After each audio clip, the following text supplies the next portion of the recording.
வணக்கம். ஓம் நமச்சிவாய. நேற்றைய தொடர்ச்சியாக இன்று நாம் சுந்தரகாண்டத்தை பற்றி காண்போமா? இது நானே ராமதூதன், என்னிடம் இதோ அடையாளமாக கணையாழி இருக்கிறது அப்படின்னு யார் தராரு?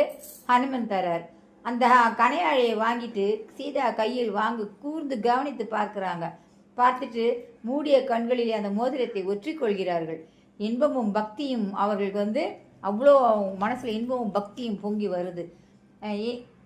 தன் எதிரே தென்பட்ட தூதனிடம் இப்போது ஃபஸ்ட்டு பார்க்கும்போது அவர் சாதாரண இதுவாக தான் தெரிஞ்சார்.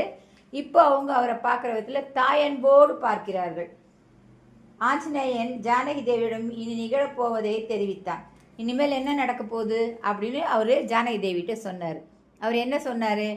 இருக்கும் இடத்தை ராமனிடம் தெரிவித்த உடனே சுக்கிரனுடைய சேனையை துணை கொண்டு லங்காபுரி மீது படையெடுத்து வருவார்.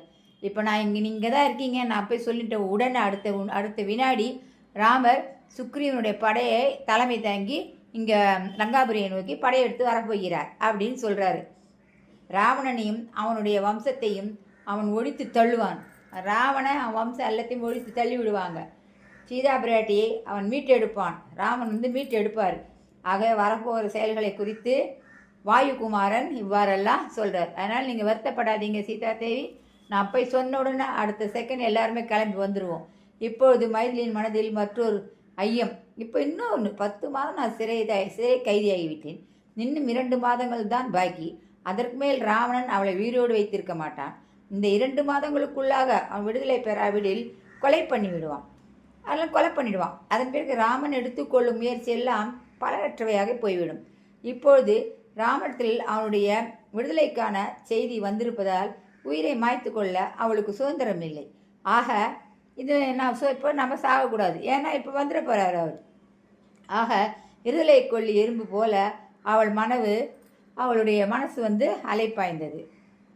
சோகத்துடன் தனித்தல். மற்றொரு புறம் இவ்விரு நிலைகளிலும் சீதாதேவியின் மனம் ஊஞ்சலாடி கொண்டிருந்தது.